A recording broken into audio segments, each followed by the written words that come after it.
In this week's show, our guest is Cody Rhodes. He has been here before. I know we've been having the same or sequels for the conversation with ongoing guests is because we are in a shutdown. And it's interesting, we were doing this before the shutdown, but we are trying to delve deep into these issues. I'm not only trying to debunk a book that somebody sent me to review, but I'm also trying to uh, address some very serious issues that are happening right now. We get either the super extreme, the world's gonna end and the zombie apocalypse is coming, or the very like mild, like it's okay guys, by Easter we're all gonna be singing Kumbaya and everything's gonna be great. And then the next day they change it to another month.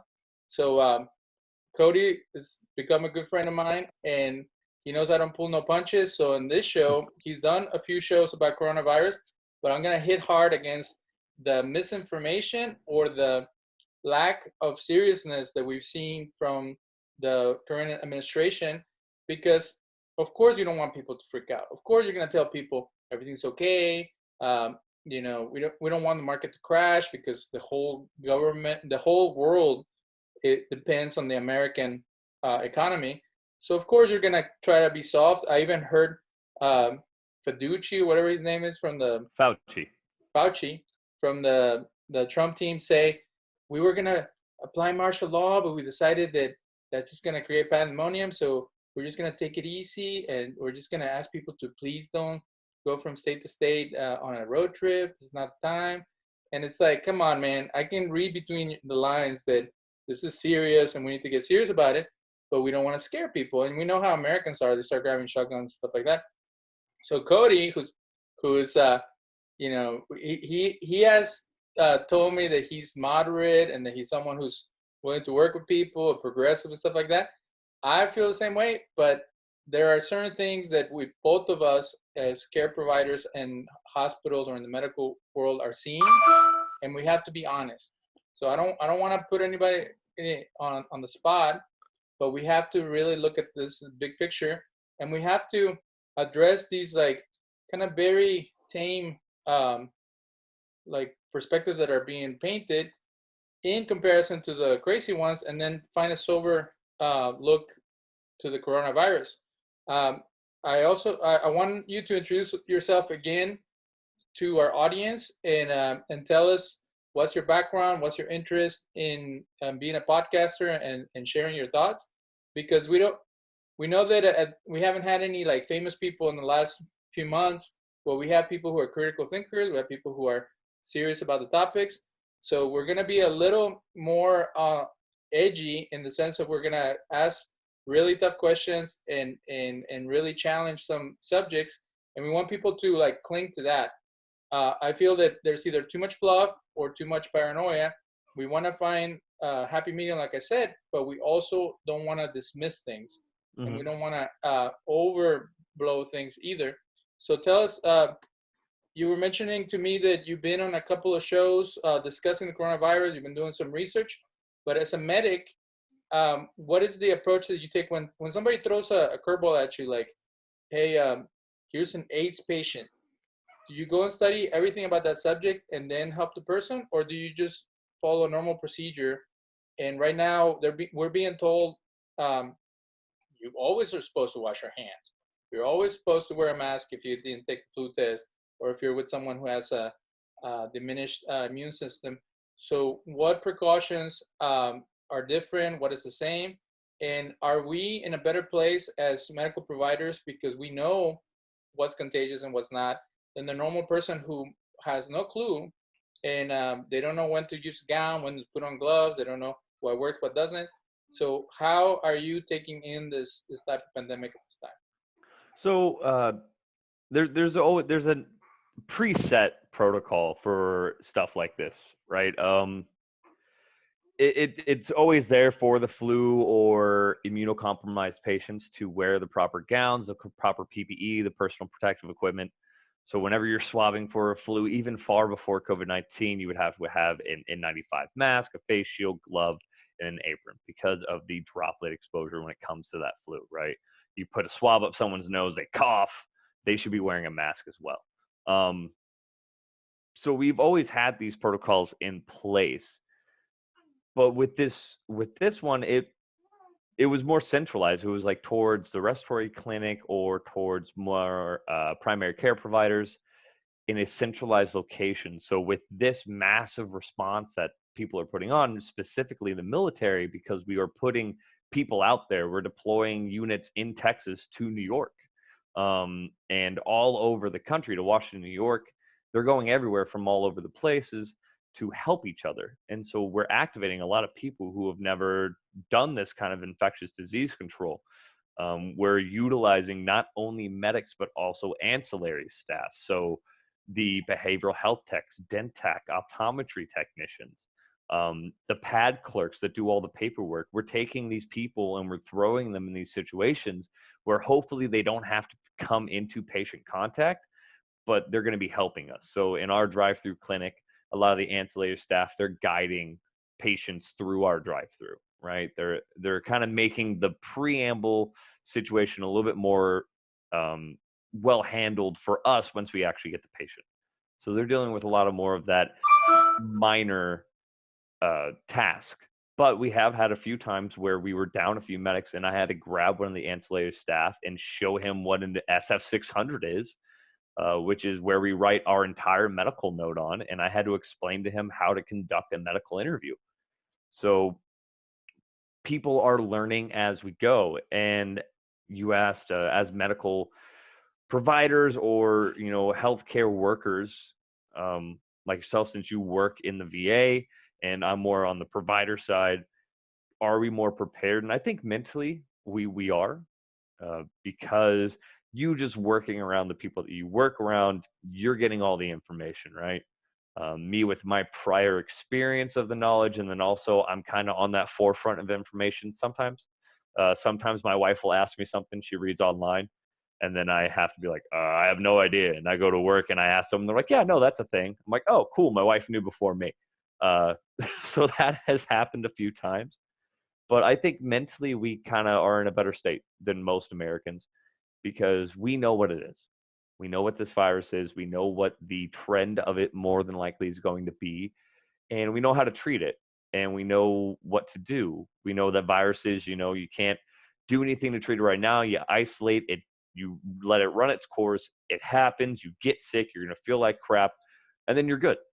Right. And if it gets really bad, you then go to the doctors and they will help you out with oxygen or, God forbid you have to go on a ventilator or something else, some sort of other mechanism to help if it gets that bad and goes into pneumonia. But so mentally, I think we're better. Health wise, we're at a higher risk. There are a lot of healthcare providers that are being exposed while treating these patients across the world, not only in the United States or in hot spots across the world, they're everywhere. And so, like I was telling you, and I told someone else on a podcast that I did earlier this week, it's not really a question on if we get exposed. It's more of a question of when, because we're there all the time. We wear the proper equipment and we change gloves after every patient. I wash my hands all the time. I'm constantly using hand sanitizer. But sometimes there's a breach in contact. Sometimes someone else who didn't know a step touched something with dirty gloves because we've seen so many people that didn't present symptoms that they're not taken seriously. Something like that always happens, a chink in the armor on the process that we do. So we are at higher risk, but I think we're in a better state right now than when we started. The country as a whole is getting a handle on the whole situation, to a point. It's going to get far worse and it gets better with exposure rates, but I think we're coming around to a solid standpoint to where we can look at it and operate this functionally, I think. Okay, for those that have been living under a rock, we are in what I would call month 3 of the coronavirus pandemic. Some people say that it was going as back as December. We're in March, at the end of March. We're in the U.S. when, they say now New York is the epicenter of cases in the U.S. And now the U.S. is the epicenter or the highest rate of cases as compared to other countries. So it started in China, then it went to Italy, then it caught out in different places in Europe, and now it's over here. And for those that haven't been watching, Cody Rhodes is a medic with the military. He's in Fort Hood, Texas. I I work as a chaplain in a hospital. So when they talk about procedure that you use when seeing a patient, when someone has has had a transplant or has had ongoing comorbidities, we use a certain protocol to protect ourselves and protect the patient. But the biggest issue for me right now is that there are certain lessons that supposedly the Chinese learn that we're slowly catching on, and there's been kind of like this how do they call it, a dissidence, like this almost like denial going on in America. That's like, this is not going to happen to us. And I think there was at the beginning of it. I think it's kind of it's gotten its weight now.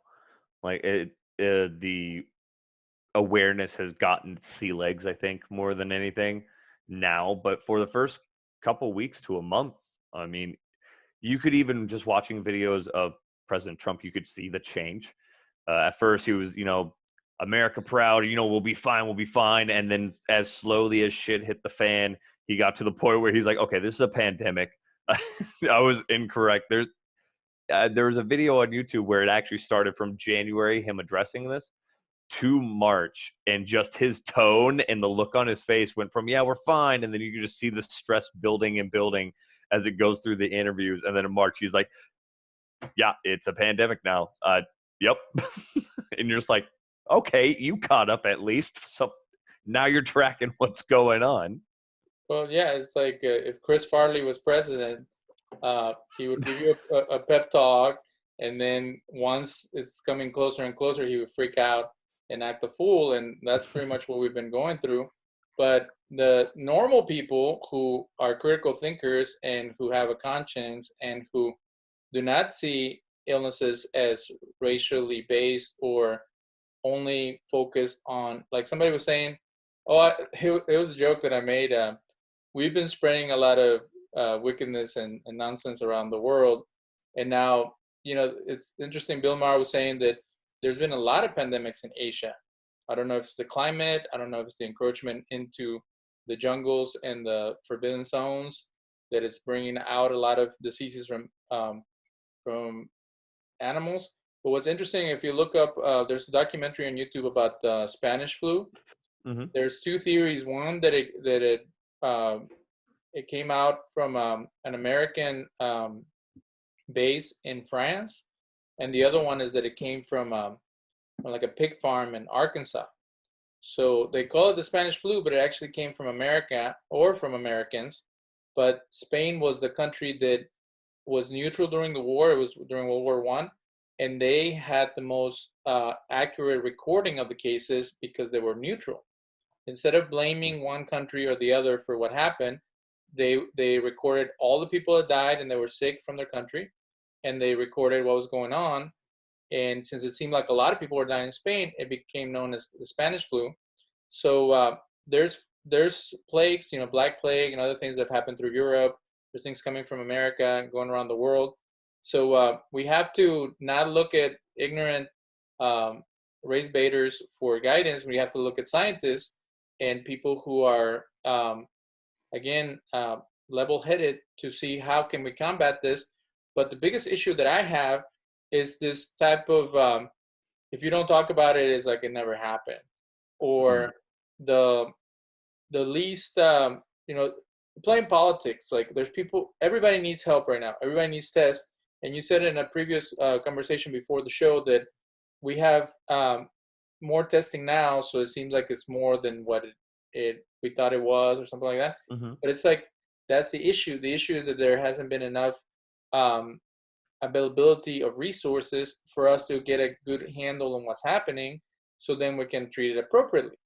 In China, it could be the same situation. They have different systems, but they went on lockdown I don't know if it was quicker, but they went on lockdown in a more radical and strong way. They're a dictatorship. Right. They can kind of do that. Well, they can do that here if they wanted to.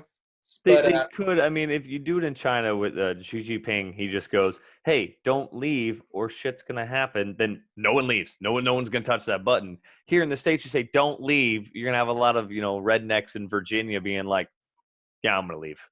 I know, but they're still gonna get sick, and the issue is just like there's religious people who are mad their churches and synagogues are being shut down. They're like, hey, this is against my religion. I'm being persecuted, and it's like, okay, man, go ahead and have service with 30, 100 people and see what happens. So there's this thing about like we can't infringe on people's rights, but we can't allow people to be stupid and be contagious. It's kind of like the issue with vaccines. When people say, well, I'm not going to vaccinate my kids, I don't care. And then if enough of those people congregate, then you have a pandemic because none of them got the needed help at that point. So we already know that there's fringe people on all sides, and they're coming up with all kinds of stupid stuff. We're going back to level-headed people who have dealt with diseases before. There was in Democracy Now! A show that is played on our station. They had a doctor who had Ebola in Africa because he was helping people with Ebola, and he survived. So there's always, as caregivers, there's always this hope that Mother Teresa worked with sick people, and she lived until her 70s or 80s, but she was sick a lot. I talked to a priest who shared that with me. So you get this sense of like heroism, like, hey man, we know how to handle illnesses working in the medical field. We have thousands and thousands of caregivers who make it through with the knowledge that we have and are able to help people, as compared to when there was tuberculosis and other illnesses back in the cowboy days, where people would die. All the preachers and nuns and people that were helping the ill, some of them were overcome by the illnesses because they didn't have the knowledge or the understanding of how things were spread. But there's still this fear that you're exposing yourself and your family. So how do you overcome that within yourself? The sense of dread that, I'm putting my life on the line for all these other people. In spiritual terms, you can say, well, we're all made in the image of God. If you run into someone who's super sick, you still got to love on them and carry them through. But where for you as a medic, where do you draw the line and be like, you know what? I'm going to go look for another job because this is just too much to put my little babies through and my wife. And what's the benefit? Like, you can't put more than what you're getting back, because that's how people get burned out.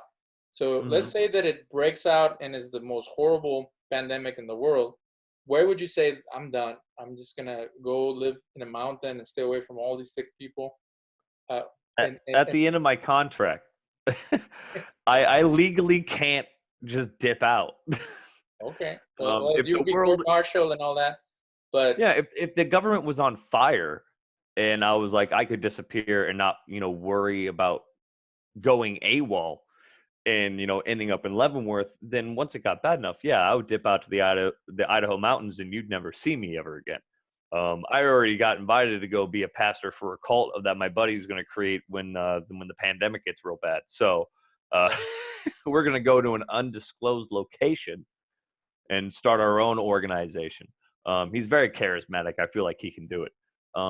But last thing we need is this doomsday cult. We were just talking about the doomsday cult of preppers, and now we're like, we've been waiting for this to come so we can like go do something stupid. Like, again, let's get back to reality. Those people are fine. I actually like those people because those are the people that I take from, because I'm a trained professional and I have friends that are such. So I've seen a bunch of memes that are, people all ready for the apocalypse and world going down, and they're like, I'm taking your things first. But as a soldier, as a medic, that line of, when does it get too much? It depends on each person, to be honest, because for this current moment, I get burnt out. I'm working night shifts. My wife is home with our two babies and our dog, and just dealing with everything. My daughter has colic, so that's why you see me reach over. I'm putting a binky in their mouth. And so she's dealing with that constantly, getting screamed at, and I'm off in the middle of the night testing patients, and I have to worry about bringing it home to my family. So it is concerning, but it's more concerning bringing it home to my family and my daughter, because putting myself in the line of danger, that's something that I've settled with, and most soldiers settle with a long time ago, early in their career.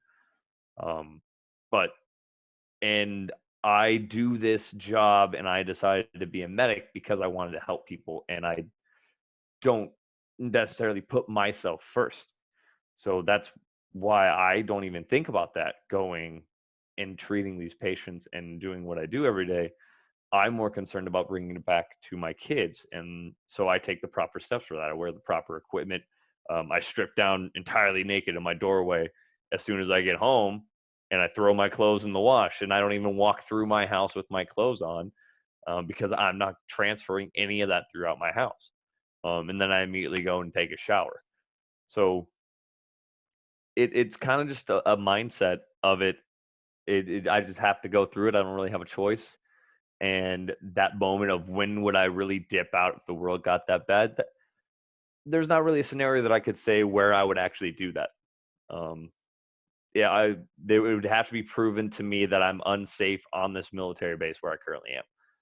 That would be a point. And if it ever got to that point, I probably wouldn't even be here with my family. I would be somewhere else reacting, outside of this base anyway. So it'd probably be a little bit different at that point. But that's kind of like a big what if scenario of like, Okay. what would you do if all of a sudden, it broke into cannibal factions throughout the world and people were riding on mopeds Mad Max style? I don't know. I don't know what would happen at that point. So See, what people don't think about is that some of us get our strength in the midst of the suffering, in the midst of the challenge. All this doomsday prepping or moving to a hippie commune and stuff like that, it's all escapism. It's like running away from your problems. I want to see people who are like, the problem is coming and I'm gonna take it on. And that's where, now I've never understood this whole thing, hero thing.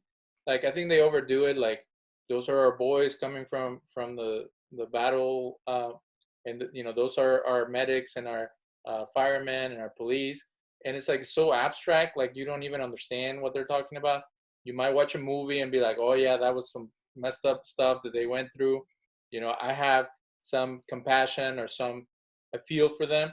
But like in general, like I don't think like it's really hard for the normal person to empathize with all caregivers, with all firemen, with all police, because we've encountered people who are not that heroic. Who, there was that guy. I don't know if he was a police officer or a security guy during the shooting in Florida.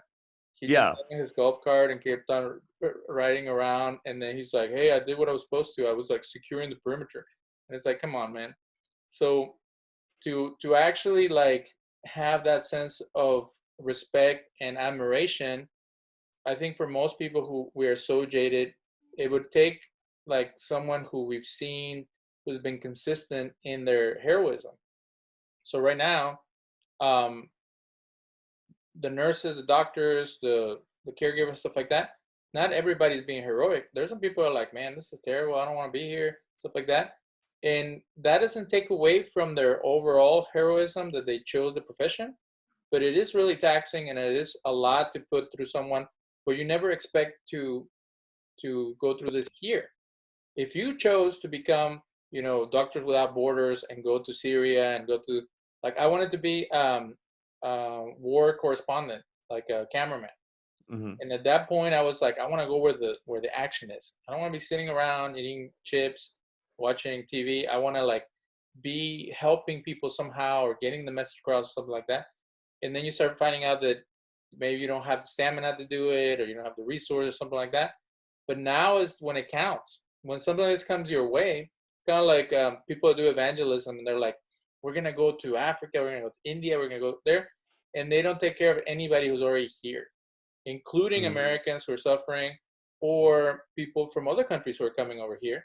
So it's ridiculous to have this like sense of escapism again. I'm gonna go over there and help those people. It's like, what about when stuff comes over here, or like your own children, your own family, to take like good care of the people around you? So now it's weird because I've always had this sense of like, again, estrangement from like movies and like World War I and World War II. People are like volunteered to go and fight. hmm You're like, why would anybody in their right mind leave their wife and kid and go like fight some strangers in this abstract war that you don't even know what happened. And it's like, well, there's a sense of patriotism, and there's a sense of camaraderie, and going down with defending something. And we've lost that. A lot of us have become so cynical. They're like, there's nothing to defend. Be the first one to take off to Canada, and now it's like there's nowhere to take off. Now the illness is everywhere, and it's very easy to point fingers like, oh, the Chinese or the government is not doing what they're supposed to. It's like, okay, now is the time where it's like, what can you do for others, and what can you do for yourself to keep yourself safe? And I've been very selfish and very upset about you can't go anywhere. And it's like, why? Like, as long as you don't stay too close to people, maybe you can, run around somewhere or go to a park or whatever. And now you can't even go to a playground. You can't even go here. So there's a sense of civility that is coming along with this, where we have to work with the authorities. We have to work with, in what I've seen with doomsday preppers and stuff like that, they don't trust the CDC. They don't trust the World Health Organization. They don't trust the government. So we were talking about, it's really easy for people to say, oh, forget everybody, I'm just going to do my thing.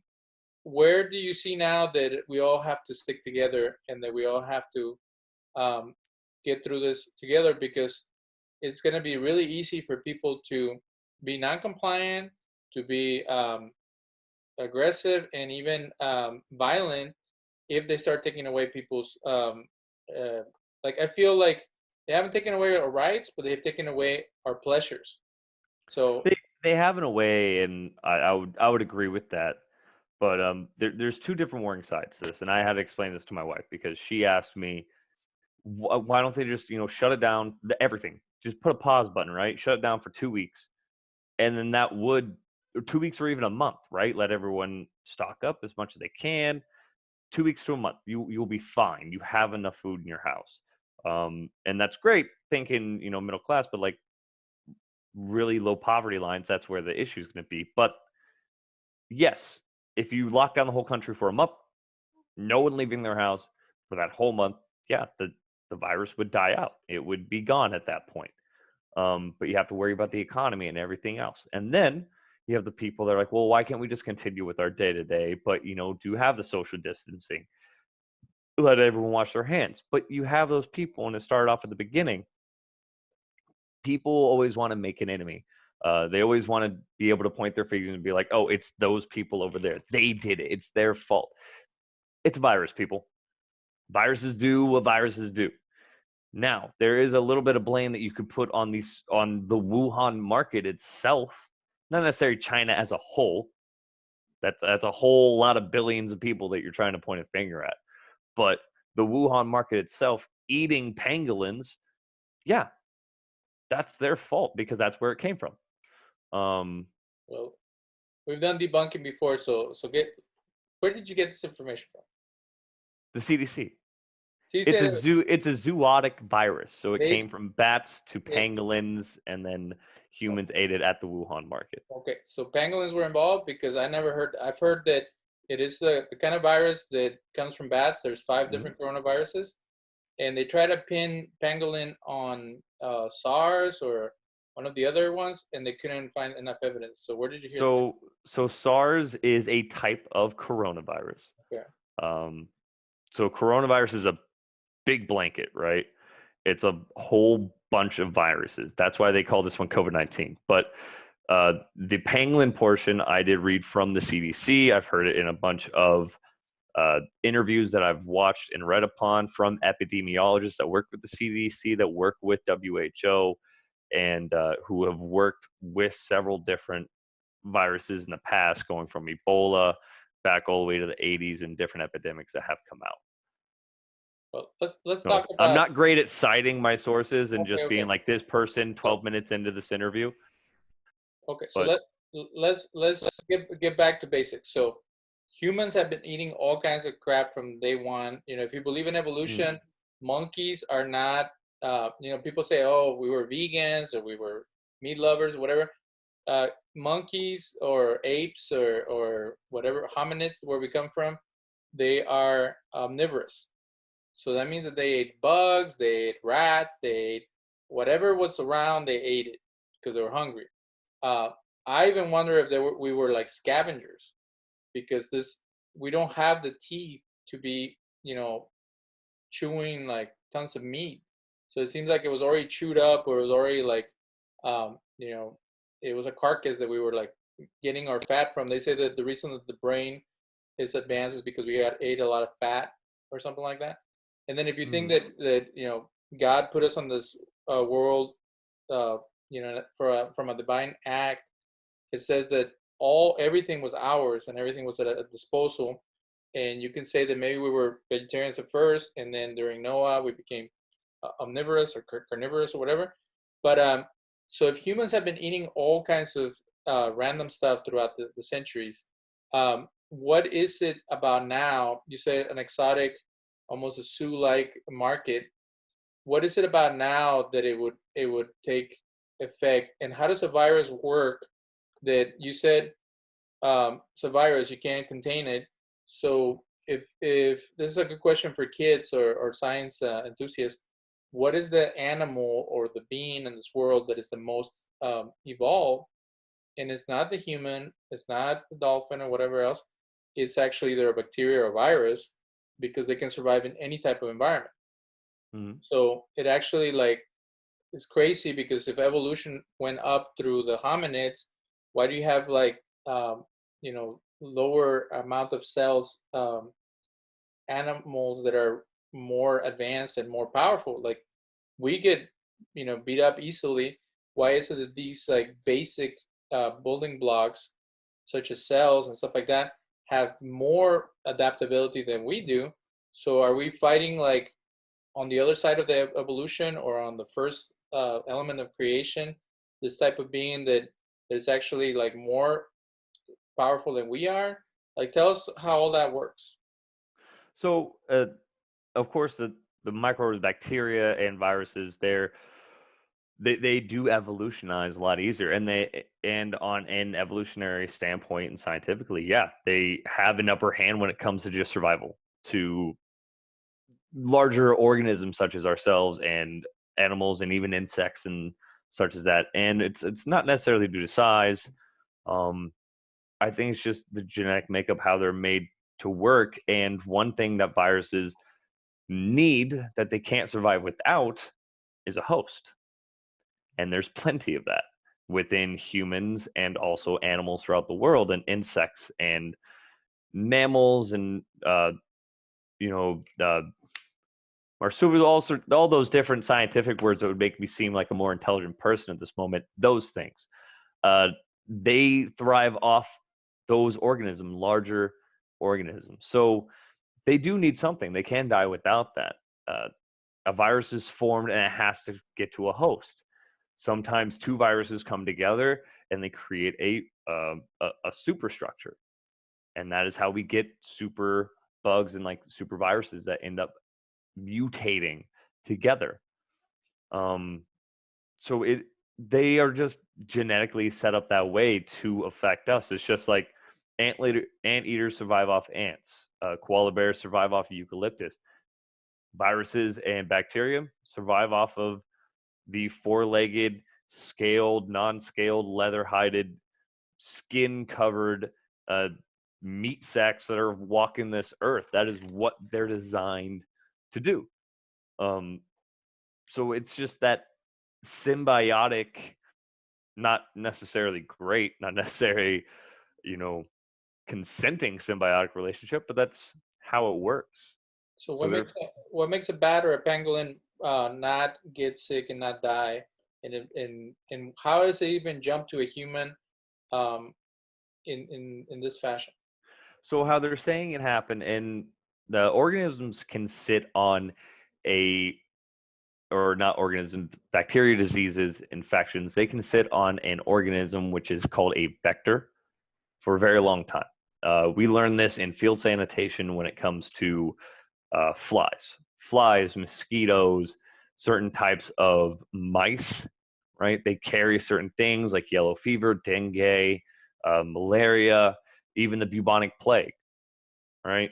Uh, the the rats, or the rats give it to the fleas, and the fleas give it to the people. That's how they ended up getting the bubonic plague. That's how it spread, right? So it just evolutionized to this way, and they can have a certain strain of something, and then it just gets consumed or transferred in the right way at the right time, and people can get it. Koala bears have gonorrhea, right? And it's a strain that we can't get. So like koala bears didn't get it from us. They just have it in their body. So, and they can't give it to us, and we can't give it to them. They can't give it to us. But all it takes is for it to mutate and go a different way.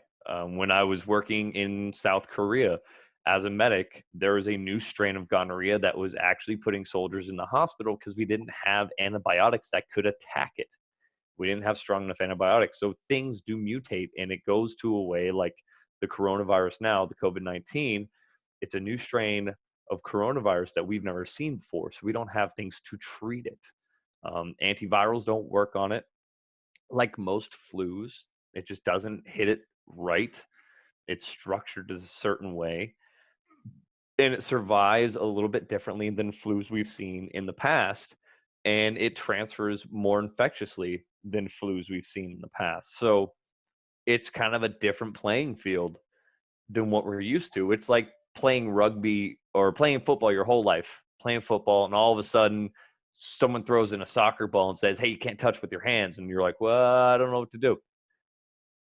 That's kind of how this COVID-19 is working. So we're learning the field, we're learning the rules, we're learning how to play the game with the virus. But so the bats could have been living with it forever. And this is not the first time that a coronavirus has broke out in the Wuhan province anyway. About 2 years ago, there was another breakout of coronavirus. They handled it. It wasn't quite as potent. It didn't spread as quickly, and it didn't spread as hard as it did earlier this year. So it already broke out beforehand about 2 years ago, and they contained it. It broke out again. China has repetitively throughout the years tried to stop Wuhan's live animal market because it is spreading disease just from these animals that should not be eaten, should not be consumed, and the clean practices and all sorts of things with these markets all across Asia, they've been trying to shut down. So it was transferred from the bats to the pangolins, just like from the rats to the fleas. And then they grind up the pangolins into like powder for Eastern medicine purposes. People didn't use it, and that's how it got transferred over. Well, before we get judgmental about weird eating habits, think about what they put in. I've traveled the world. I've eaten some weird stuff. So I've been there. And if I was over in Wuhan traveling before all this and someone was like, hey, do you want some pangolin? I'd probably be like, yeah, I'll eat that. Hey, man, it's not bizarre foods. Like people make jerky out of alligator and Had it. hog and all that stuff. Yep, had it. You know, before we start like, oh, you know, like Indiana Jones, they were eating monkey brains. In South Mexico, close to Guatemala, the Mayan people eat monkey brains. Mm-hmm. And it's just like whatever, but we eat all kinds of disgusting things. We don't know where chicken patties or sausages or anything like that comes from and what it's made out of. So, but they yeah, don't get me twisted. I'm not trying to judge the people I'm just saying for or the people who are watching Chinese. this, I'm ready to It's take just, anybody on. Oh no, it's the way viruses work and bacteria works. There is an origin, right? They don't just all of a sudden spontaneity come out of nowhere. There's always an origin. So it just happened to come out of Wuhan. Just sucky luck of timing of what they're doing and how they're doing it. And that's where it started. We've had other viruses break out in different places all over the world, even throughout the United States. And they've originated here or other places. And you know what happens? It's like people saying, you know, it's not correct that it's the Chinese flu, but it came from China. This specific one did. It's not the correct name. It's COVID-19. Technically, people shouldn't be calling it the coronavirus either because it's not the coronavirus. It's a coronavirus. So an entire group of people to be pinned down because of where it started is not correct. There's a lot of people in China, like I said. It just happened in this one province, this one place. European smallpox and the European everything. But when Trump was saying that immigrants are bringing bubonic plague. It's like European bubonic plague. That never existed in the Americas before the Europeans came. So there you go. But I'm tired of talking rationally. Now we're gonna talk crazy, and I want to see your opinion as a medic. So I can do this.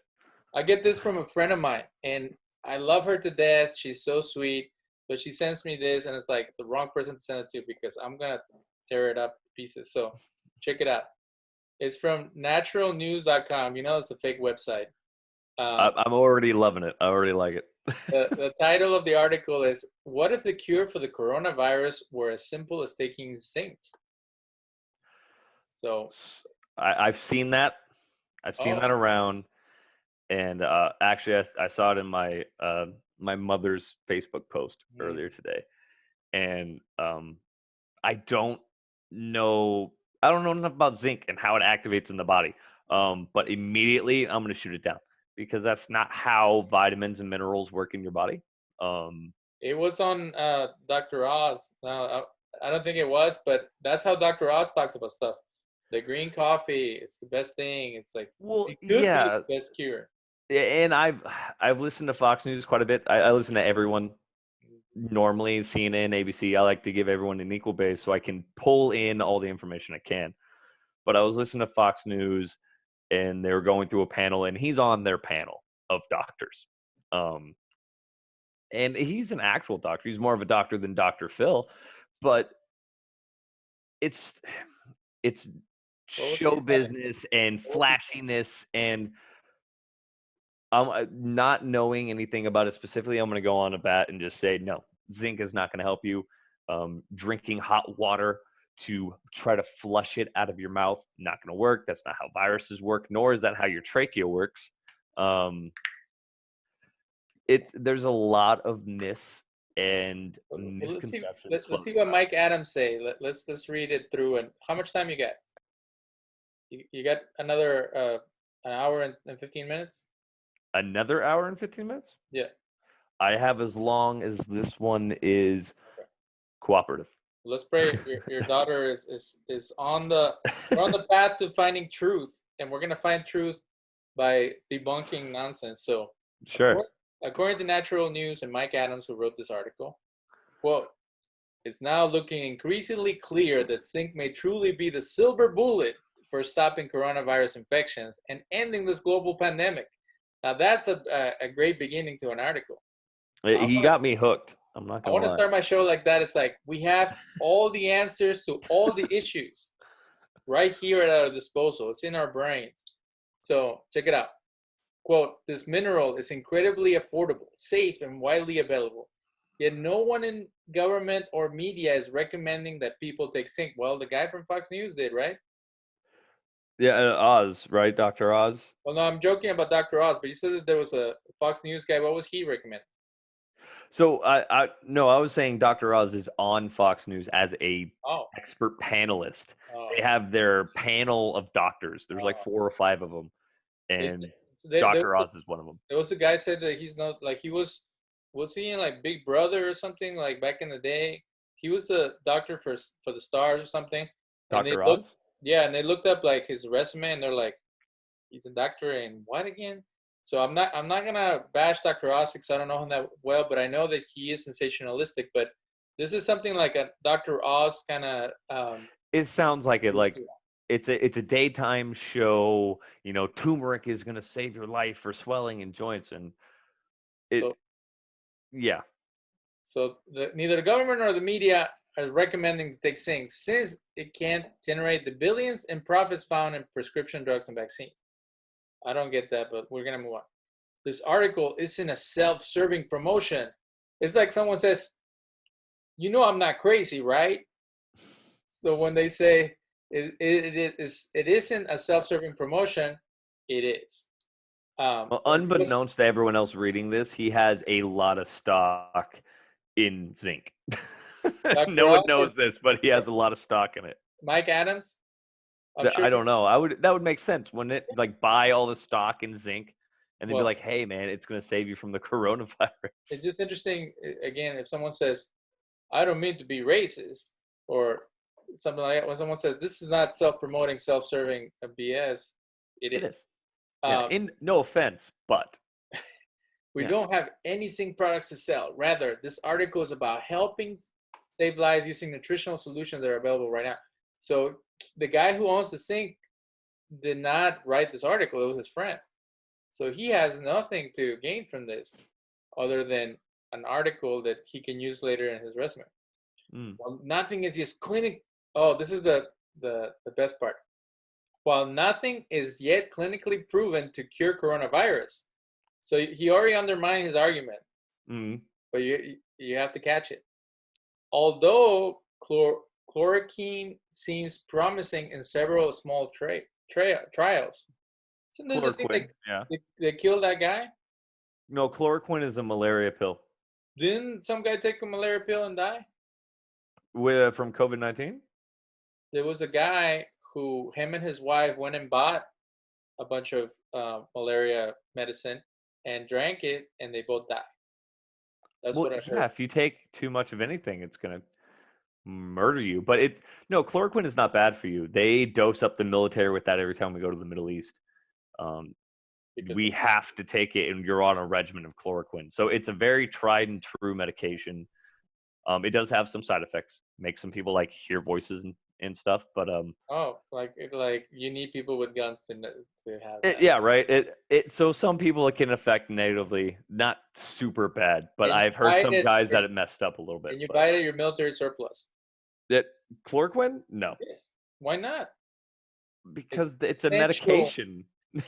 if you are trying to be a survivalist, it's an essential thing to have. Malaria, if you go to Panama or something like that, you might catch it. So they should sell it. You could get it, but I don't think Army surplus stores have medical licensure to run a pharmacy out of their Army surplus store. You're way out of being exposed to patients. You open up a store.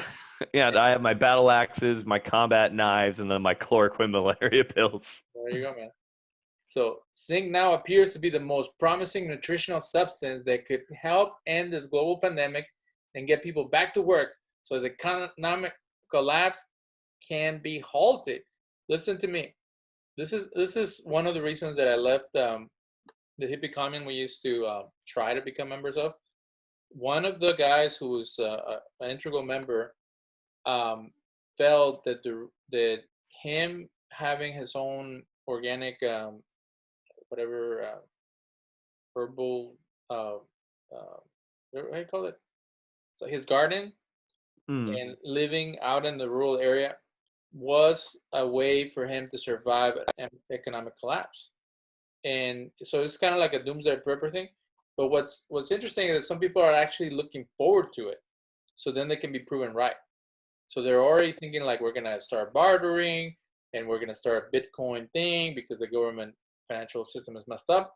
So when someone says this is going to halt economic collapse, actually, some people are looking forward to economic collapse because they hate the government and they hate the monetary system. They hate paying taxes. So now this can actually free them from all that. So just something to bring up. And then he keeps on talking about malaria medicine. So I'm telling you, zinc and malaria medicine, maybe he has stock on both of them. I mean, maybe, but the thing is, chloroquine's actually being pursued as a treatment. And from what I read, it's actually proving positive as a treatment for it. Zinc, to my knowledge, is not being searched into. Hold on. But just like anything, any magical like elixir, it can work with the medicine that you're already taking. So if you're taking chemotherapy to deal with your cancer, maybe if you eat carrots, maybe that helps. Who knows? We already know the carrots are good for you. I mean, yeah, if you group it together, it's good. Yeah, it's going to help out. I mean, so it's like saying, water will help with a hangover in the morning, but then you also group it with 2 shots of vodka and you'd be like, oh, the vodka is what did it. No, it's the water in the morning and the ibuprofen you took. That's going to help you. If you group anything with something that's tried and true, of course.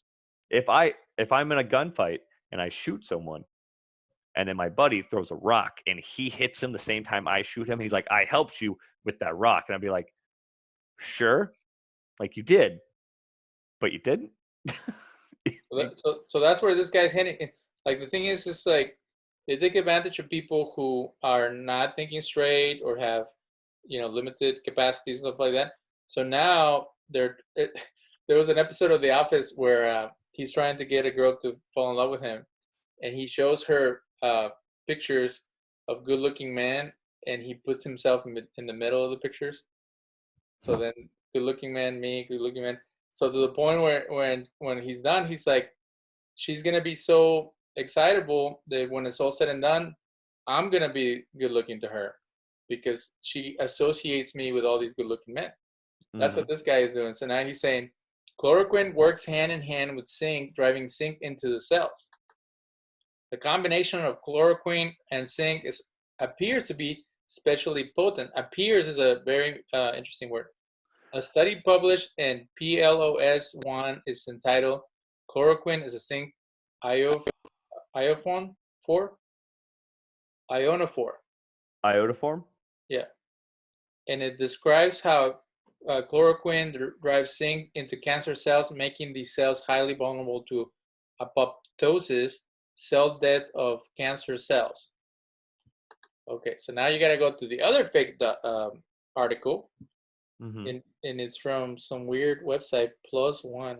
So he made up 2 fake websites, and this one is more scientific. So, but it has, that's interesting. Seems like a third of the people that wrote the article are Chinese. So, okay, we're just gonna stop with this guy for a minute. A third of people in the what? So he sends you to this website that is like a scientific website, and it has like authors, and there's like 7 authors, and 3 of them were Asian last names. So he might be piggybacking on some already research thing or whatever, but it's like anything. You can go in the Bible and find support to certain things, and you just grab that. Or this is where people have to be a little Machiavellian about their stuff. There's people who want to benefit from anything, so they hire or they know people who would create these studies or develop these stuff and then help them sell their products. So if it sounds scientific or it is scientific, it doesn't mean that it's being properly attributed or peer reviewed, and then that it's properly applied and stuff like that. Well, there's been a lot of that this whole time. You see it on Facebook every 5 seconds. And like I said, my mother posted it earlier, and many of my other friends, not just my mother, and they're not medical people, so they don't know, and they see something, and it comes from a good place. They just want to help. They want to help their friends. They want to help their family members that could be at risk, and they see something that looks scientific, and it gels with the wives' tale science that we have in our head. Like don't go outside when it's cold, not wearing a jacket. You might get a cold. It's not how the cold works. And so there's a lot of these different things that are going on that people are posting, and they're like, oh, that makes sense. And then they post it, and then someone else shares it, and someone else shares it. And then you have a whole lot of misconception, unfounded science floating the world. And it's not really injuring anyone. Some of it's not injuring someone. If they're saying drink a lot of warm water because it'll help clear your mouth and your get all the bacteria to your stomach so it can burn. That's not hurting anyone. You'll be hydrated. Cool. It's just not right. So it's not detrimental. It's just not correct. But then you have people that are like, yeah, drink bleach. That'll get rid of it. No. Or like the people, the 50 males in Iran that drank copious amounts of alcohol to get rid of it. And not vodka, like isopropyl alcohol to kill it. And a bunch of them went to the hospital. It went around the world, all these different misconceptions that you can do. And I even had one of my infantry buddies, just joke around. He's like, so if rubbing alcohol works on outside wounds, alcohol should work on inside wounds. And I was like, that's not technically how that works. Well, we've come a long way as human beings in our understanding of diseases. And now but we're also very basic. So we're gonna come up with things that make us feel better. But let's before we go on, this is gonna be a two-parter. So I just want to settle the score regarding the cover yourself before you go outside when it's cold, because in Latin culture, that is like a staple of a mother's advice. Mm-hmm. And I want to checkmate Americans, because Americans think they're smart when they're like, you're just a bunch of ignorant people, superstitious, stuff like that. So let's look at it from a scientific perspective. So is it true that the only way you can get a cold is if your immune system is already compromised? No. So the reason why you generally get a flu or a cold when it's cold outside is because the way it affects your normal systems, right? We have mucosal membranes in our mouth and in our nose. And the mucus inside of our nose traps these things and then they die there and they don't get into our body. Well, when it's cold outside, it dries that out. So that way we're more susceptible to these illnesses that are floating around. Now, when you're cold outside, you can get hypothermia, but and when you get hypothermia and then you try to recover from that, yes, that can then lower your immune system and make it worse. But you be going outside without a jacket for a few hours when it's not below freezing, all of a sudden you got to think of it as a virus floating around. It's not all of a sudden going to see you and be like, that dude's not wearing a jacket. Get him, boys. And all of a sudden you get, West Side Story jumped by a bunch of germs floating through the air. So scientifically, no, that's not founded science that just because it is cold outside and you're not wearing a jacket and staying warm, it's not going to affect your immune system. So, but your feet, your other extremities, like if they're not covered, wouldn't that make you a little more susceptible in some way? Like I know you're talking about it comes through the nose, but It'll wouldn't make you it? super cold. Okay, so being cold, what's the negative effect of being cold on your body? You say hyperthermia, but isn't there something else that it's like if you are warm-blooded, you're a person who's typically in a warmer temperature than other people, and you jump into a cold bath, like super freezing, like they do in Russia, Mhm. doesn't that like give you a shock or something, or like does that affect you in any way? So there's several different things that your body does at that point, like jumping in. There's the um, strict response that as soon as you jump in, it's a shock response through your body, and it kind of like freezes you there. There's been studies and reports that it actually does help with like neural cognition and rheumatoid arthritis and all of those inflammation things by doing that, exposing your body to cold. There's also been studies done that it actually helps with your immune system and makes it stronger. Uh, it's kind of that pseudoscience area because there's no solid science that can be done with those things. And what it's going off of is the people that live in those natural areas. They're like, oh, Eskimos are there and they don't get sick. Yes, they do. They get sick. Like they get sick on a regular basis, like we do. They're not just immune to it. They're evolutionized to be better suited for the cold, but no one can just be okay with the cold. That's not how humans are made. If you're a heavier person, you have more fat on your body, you'll be less cold outside. But in a skinnier person like myself, um, I'm cold like as soon as it dips below 65 and I'm freezing and I need to put a jacket on. If there's humidity, if it's dry, I'm solid until 35. It kind of depends. So being from one region or the other doesn't necessarily mean that you're evolutionarily supposed to be better at being in the cold or the heat. It depends on the person and where you grew up. Like if you lived there your whole life, you're just going to be more accustomed to it. So they're going off of studies like that when it comes to getting in cold baths, but the cold affecting you to be more susceptible to a virus. And again, not an epidemiologist. All I know is that I've studied this and I have to do training on cold and all sorts of stuff every year to soldiers. This is the same thing that I've been trained. It's not going to make you more susceptible for the flu or the cold. It just kind of, and also when it's cold outside, what do? We stay inside, we stay in close groups. Uh, we don't go outside and separate from each other. We go to more indoor activities where there's a lot of people. What happens when there are a lot of people around? Viruses get spread, as we're seeing, and then it multiplies, and there you go. You got people with the flu.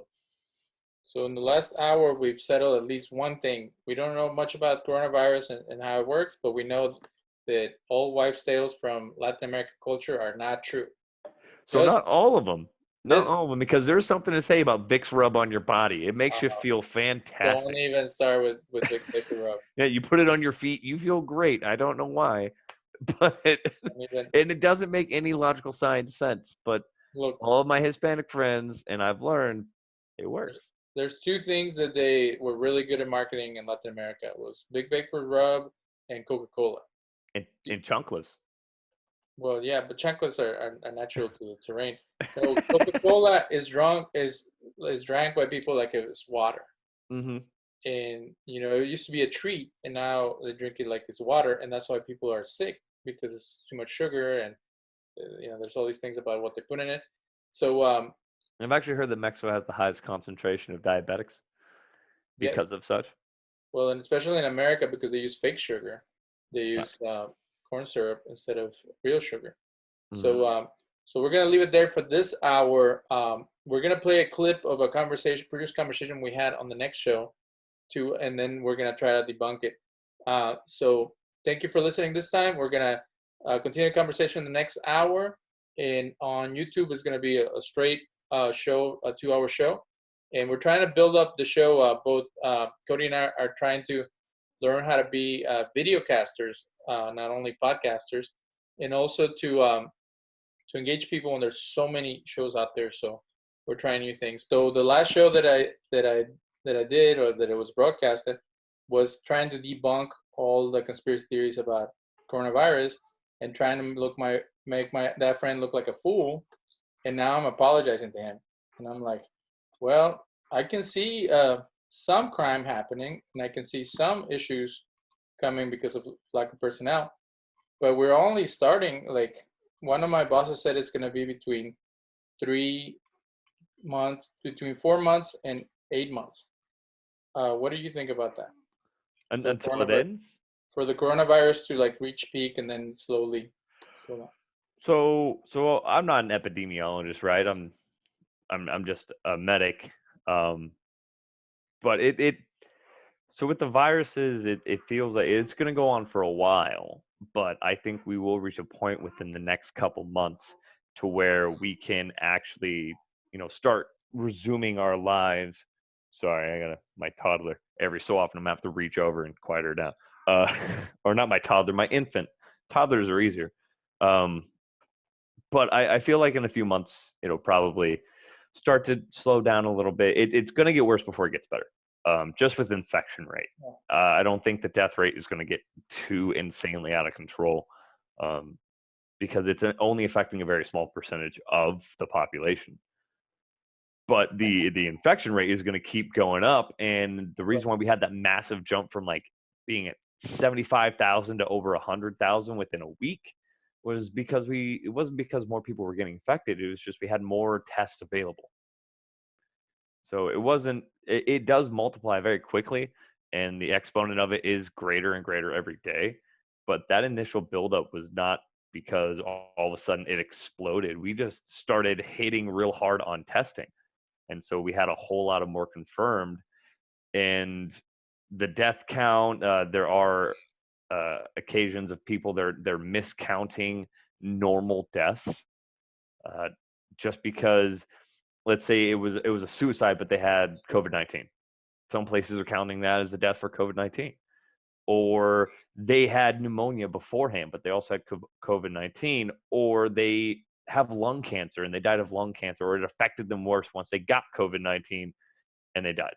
They're counting some of these. I wouldn't say like a majority of them, but some of them towards this infection, this virus, rather than what it actually is, just because it's related socially around that. So I don't think this is going to be like a 2-3 year thing like some people are thinking.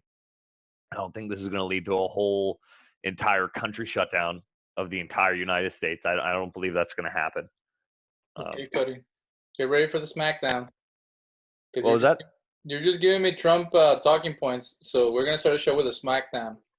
How do you justify putting yourself at risk when you don't have to? I know you have to because that's your career, but like I don't have to as a chaplain. Like I mean, I have to because, of course, someone took me from my job and said, "You're going to be here now." So I have to. But in reality, if I really, really wanted to, I could figure out a way to get out of it because there's always loopholes. So I don't technically have to. I could find a way. Like there was a medic that was put on this detail at the very beginning 3 weeks ago with us, and he immediately was just complaining about his family, and it was more discomforting to him the hours he would have to do. But he was mentioning that his family had health issues that he was worried about bringing this back to. He worked with us for 3 weeks at this clinic, same time that I was doing, and all of a sudden he came down with symptoms, and we were all kind of wondering when he was going to come with symptoms, and now he's on quarantine. Now, granted, benefit of the doubt, he could have it, but knowing this dude for the past 3 weeks, probably doesn't, because he was fine when I saw him and screened him. But if the patient says they have something, we can't deny that. But so there's ways to get out of it. But people who do these professions, people who decide to be first responders and medics and just soldiers, period, chaplains, social workers, doctors, right? They have an unquantifiable amount of compassion generally. And they have this odd need to help people in some way, form, or fashion. So, and if we're not doing that to a point, we don't feel right to us. I could be in my clinic doing nothing because my clinic shut down, but I fought to be on this COVID response team. Every time they were trying to figure out, oh, who can we do without, I was constantly trying to make myself important and instrumental in how the whole thing worked, because I want to be involved, because I like doing my job for once. That's nice, because I'm currently just a paper person. I'm a secretary normally. So I finally get to do my job, which is great. But I don't feel right if I'm not helping people, which is why chaplaincy was a great path for me, because it makes me feel like I'm actually providing a service and I'm doing what I'm meant to do. So that's where you're coming from. Is I feel that you don't feel whole if you're not doing that, and you don't feel useful. You're going from being useful every day at the hospital and then all of a sudden sitting home, and you could try different things to kind of do an outreach and help these patients and be as helpful as possible. But where can you do your greatest impact? And it's there in person, doing what you need to do. And I don't think it's an unnecessary risk when it comes to bringing it back to your family, because if you do it right and you protect yourself appropriately, you will be fine. And then a part of my faith takes over at that point, and I see, not that we're predetermined with our faith, but if it's going to happen, it's going to happen. I do believe that some things aren't predetermined, but some things are in motion. And so you do what you need to, do we have to, and if I end up getting coronavirus, I get coronavirus. And then I have to handle that situation. But at least before that happened, I was helping people. So I was doing what I loved and I did what I need to. And then I go and I lock myself in this office, and my family's not allowed to come in, and I'm just going to eat MREs and Lunchables for the next 2 weeks. And I'm going to do what I need to do. So I wouldn't say there's too much to be afraid of. If you feel like you're doing the right thing, then you're probably doing the right thing. Especially when it comes to your faith and your motivation as a healthcare worker. As long as you feel that you're doing the right thing and you're providing for your family, you're providing for the other people on the outside that need these services, then I would agree. You and healthcare workers, they're essential personnel. People that work at Walmart, essential personnel. Truck drivers, essential personnel. Gun shop owners, not necessarily. You can go home for the next 2 weeks. No one needs to be rushing to go buy guns right now. Well, not according to some people. Yeah. Oh, you know how many people started buying guns that know nothing about guns right now? It's obscene. I'm about to go to the range after this is done, and I'm about to teach a whole lot of people how not to flag me with their handgun when they're moving around. It's going to be terrible. So it goes back to my issue with Doomsday Prepper and people like that, that instead of like, how can I help? How can I build a team of Self. support? It's me. So one of the ideas from my friend who is almost at the Doomsday Prepper mentality is that we build these like community or neighborhood watch kind of groups where we protect each other. And the problem is that you always have the super enthusiastic guy who's gonna get everybody killed. Like Pretty much. you don't need that. Like what was that name of that guy who was going around? Anybody that he saw in the middle of the night, he wanted to shoot. And like that's really so it goes back to we did a show about police violence, Mhm. and the outcome of the show, or like the conclusion was, you need to have like health screenings and psychological tests to make sure the people that are going into these careers have that selfless love for humanity, and they have that desire to protect others, stuff like that, versus they want to shoot something or someone, and they're trigger happy. As say you're a captain, or what's your I'm a how far sergeant. as a sergeant, have you met that one guy that he's gonna get everybody killed in your Due to platoon? incompetence or just They're like just they black out on freedom? they're just the kind of people who you can't trust with a weapon, and they somehow made it through the ranks, and they're just Oh, gonna every day. make poor decisions. Oh, every day. How do you work with people like that? Because it's like So like as an NCO, it's now my job to train that person. It's my job to make sure that they are now confident or competent, because I have to rely on them at some point. So I've had direct soldiers that have worked underneath me. They were my soldiers, and yeah, I would trust them to do a whole lot of stuff. Like they were a larger liability than they were an asset, and so my goal was to make it was either make an asset of them or make it to where they don't want to do this job anymore, and that they're no longer of use to me. Because if you're not going to be of use to me, I don't need you here. And those are the conversations that I've had with tens of 20 of different soldiers through my career. Is, hey man, I know you don't want to be here. I know this is kind of a drag to you, but get your act together, or I'm going to make it my life's goal to get you out of my army, because I don't need that around here. So yeah, I see people like that every day. Every day on the line when I was working with infantrymen and medics and Cav Scouts, you have that guy who's a little sketchy, like he has that twitch in his eye, like he probably just joined to kill things. Um, you give him Snicker bars and you're nice to him because he might crack. But then you have other people that you're just like, how in the world did you make it through basic? right, but yeah, you seem a pretty reasonable guy, and I can't see you like, let's say that it's me, and I'm like the dorky guy that can't get it right. I could see you like working with me and also setting me straight. But you said that you give Snicker bars to the guy who's wild. How do you like steer him in the right direction? How do This you the use their, sketchy dude. yeah? How do you use their energy for the positive instead for the negative? So every soldier is different. As a leader, as a efficient leader, you learn that every soldier, every person is different, and everyone has different motivations. So you have to find the motivations. Um, for myself, it's disappointment.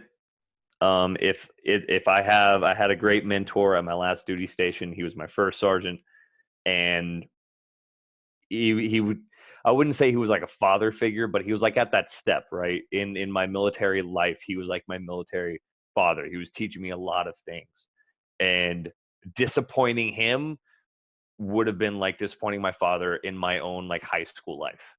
So that was a motivation for me, and he knew that. So he knew that if he kind of pulled me aside, was like, "Hey doc, you're not necessarily doing the right stuff. I know you can do better." All of a sudden I have a fire in my heart and I want to do better. So you find these soldiers and you see what their motivation is, um, and you try to just make them the best they can. And there's really not a whole lot of soldiers that you're just like, okay, they're just here to kill shit. Like they probably would be a mass shooter on the civilian world if they weren't a soldier. There's not a lot of those. There's a few dudes walking around in trench coats that went out of style back in the 90s, but they're just weird. But it's the biggest detrimental people are the ones who are incompetent. Usually the guys that are a little gung ho, a little sketchy, as you might say, they're usually pretty good. They they know what they're doing and they're willing to learn and be better. It's the people who don't want to be there, the people who don't want to learn, the people who are just counting down the days until they can get out of whatever they're doing. And those are the guys that can get someone killed because they don't give a damn. And they're the ones that can potentially end up hurting themselves and becoming a liability, or hurting someone else that is an asset, and then they become a liability. So it's those people that you have to try to find to build up. That one soldier I was talking about, I apparently ended up being the only person that could talk to him and the only person that he would work for, because he was working for me. He was doing better. He would do anything I said and he would get it done. Not necessarily the way that some of my other soldiers would do, but it would get done. Or we would use it as a learning situation.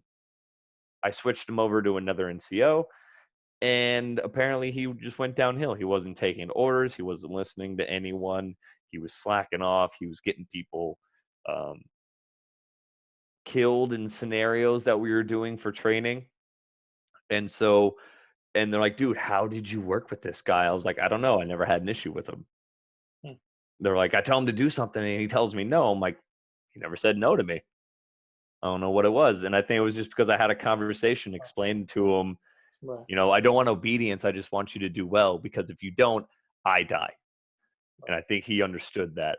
And it was that. And it's not only, you know, my life's on the line, your life's on the line. If you're not good at what you do, you could die or someone else could die. And then we have to stand in front of their wife and children and explain to them why they're no longer here because you didn't want to pay attention during training. And I think that resonated with them to a point. We kind of almost had that tier level like I did with my first sergeant. So every soldier's different. Every person is different. Some people are motivated by awards. Some people are motivated by recognition. Some people are just motivated by being left alone. So if they just do good, then no one will yell at them, and that's their motivation. So like, I'll just do good so everyone just leaves me alone, right? I can fly underneath the radar. Yeah. I'm so glad we're having this conversation because you're restoring my faith in the military, in the medical teams, and everyone. Because that's what happens. I guess, you know, if you watch Full Metal Jacket and all those movies, you're all like, there's always the meathead lunatic, and then there's always the careless guy, and there's all the stuff. And you only focus on that. You don't focus on the good guys. You don't focus on the people who, like you, who are making a difference. And we have to have some trust in our institutions because they've carried us through so far. When I became jaded with nonprofits, somebody pulled me aside and said, listen, if there wasn't a women's center, if it wasn't a homeless shelter, if it wasn't, there's United Way and all those organizations, the city would collapse because we don't have groups that help people in need. So as like sometimes it can be limited in their scope, or the resources are not being put in the right direction, or they have problems, internal problems, or politics, whatever. They still function and they provide a service. And I can see that now talking to you about the military, police officers, the first responders, and everybody. And like you said in the last time you were on the show, that the supervisors or the people providing what's the word that you use? The people who are over them, who are like paying attention when everybody does their job. So it NCOs, but then you have OICs, the officers that are above the NCOs, and the NCOs who are above NCOs. So it's just But it that was rank same structure. for everyone, like in socialism or anything in the government, you need oversight. So the overseer is the one who really pulls things together, such in schools with the principal, something like that. Like having, you know, and this is where the challenge that comes now is like, are we listening to our scientists? Are we listening to the Surgeon General? Are we listening to the people who are experts at this, and it's trickling down to the troops on the ground. And that's what we are looking in the medical field here in Houston. Like, are the doctors and the head directors of hospitals, are they following the right protocol? Are they doing things in a way that is going to help all these people? Or are they as clueless and as confused as the majority population? I would think that, having worked in the medical field in Houston, there's issues, there's problems, but they are the best. That's why people come from all over the world to get medical treatment. People say, well, I don't trust the Chinese, or I don't trust the Cubans. They're good at what they do within their system, because if not, they would get shot, or they would get thrown in jail, or they would lose the position of power. So everybody has, like you said, a motivation and an interest in what they're doing for whatever reason it is. So a pandemic is not only, we're worried about the people, we're worried about the resources, we're worried about the economy. It's like our own place within the system can be destroyed if we don't pull together right now, when everybody needs us to pull together. So there's a weird thing happening right now where, as much as they want to divide us, and they want to, like a friend of mine said, we need to stay away from the Chinese, or, it was almost like build a wall against Chinese. Like, how is that going to stop the virus? The virus is already here. There's people that were, not wanting to eat Chinese food or stuff like that. And I was like, one, that makes zero sense. And for two, why just because they're Chinese? I'm like, it's not a blood virus. I'm like, unless that one specific person has traveled to Wuhan, and this was like 4 weeks ago when it was just starting. I was like, unless there's one random Chinese person who works in this one Chinese restaurant in Fort Hood happened to be from Wuhan province, I think we're okay. I think we're solid. So all this positivity is fantastic. So now I'm gonna start getting negative, because a fellow military man. I like it. I'm a sunshine of happiness. I'm a positive over here. You know what? I want to go become your assistant chaplain in the military. You're like my hero, because it's hard for me to look up to anybody. I've been so jaded and disappointed with everyone, that to hear someone talk about, like, we're doing this for the cause, we gotta have our faith and stuff like that. Like, you would be the politician that I would vote for, because you have the right words and you have the right attitude and backup to what you're saying. What we hear. Look for me in 2035. I'll be running for something. I'm gonna be your agent. I'm gonna be your press secretary, whatever you need. See, you hear me on this though. This point of hearing me, positive. But if you catch me, at midnight in the field smoking with a bunch of soldiers, all of a sudden I'm like, this is dumb.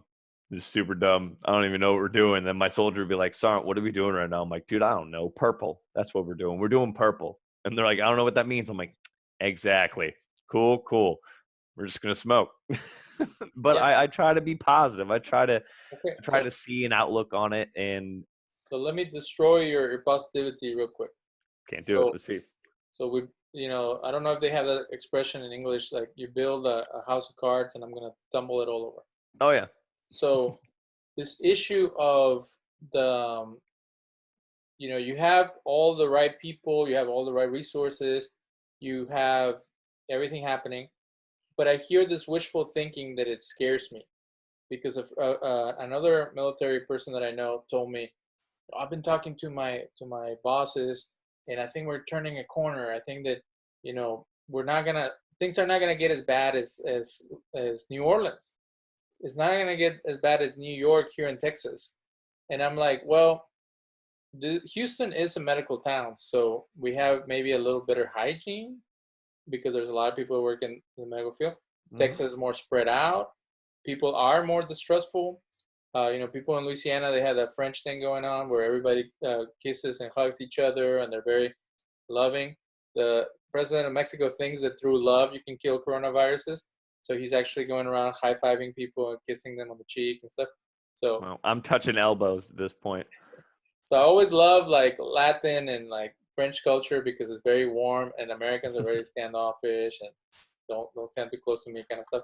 But he says that we're actually like it's not going to get as bad as China. It's going to be not a breeze, but it's going to be something that is not too bad. And the clip that we showed from the beginning, you mentioned that some of the same mistakes or some of the same issues or the testing or whatever, that here we have a better understanding what's happening, especially if it's already been tried in China and Italy, if we listen to their advice or if we have a different approach or whatever. So I'm really worried. It's kind of like the Joe Biden thing. Wishful thinking is not going to make him sexy.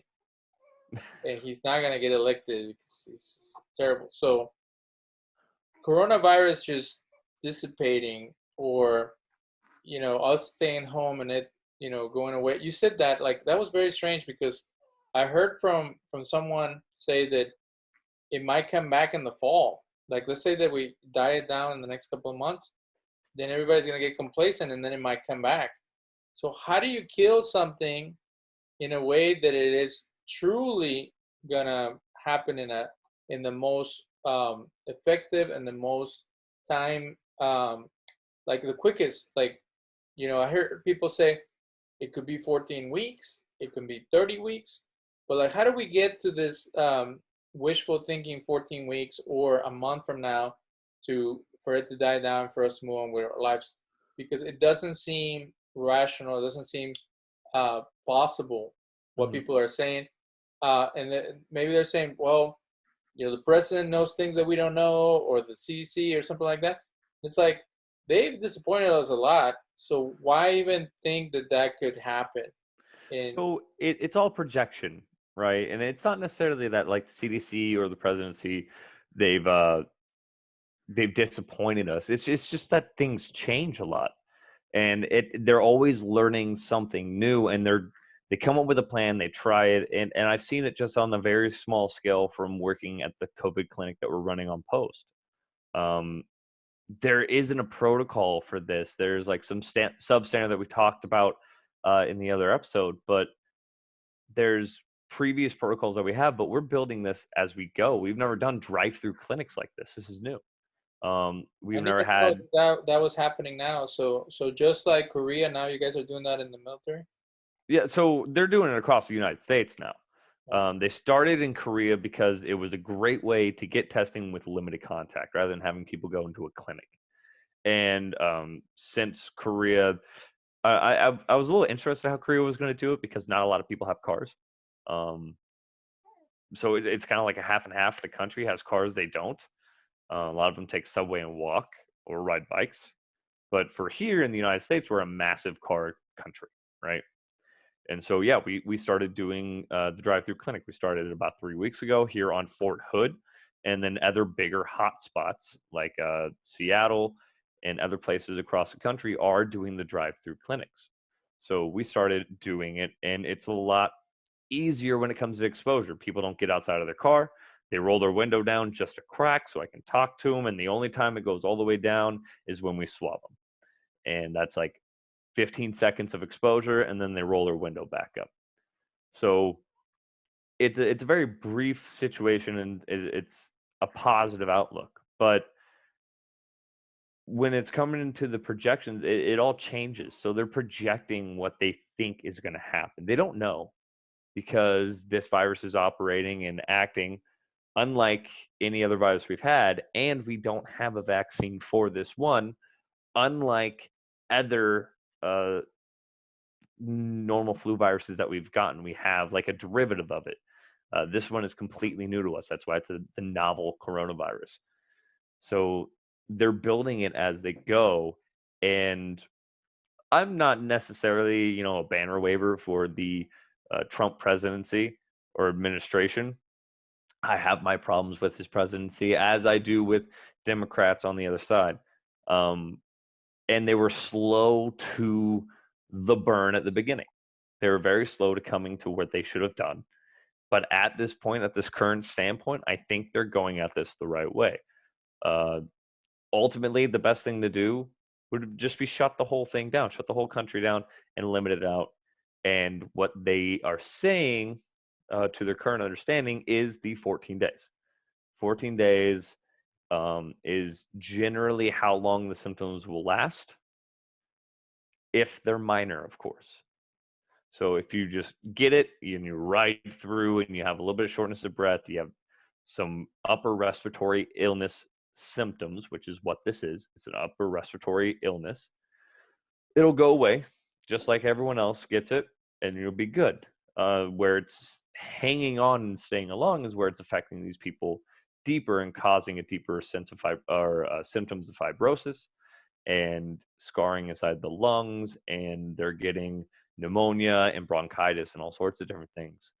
And then that's where it's getting difficult.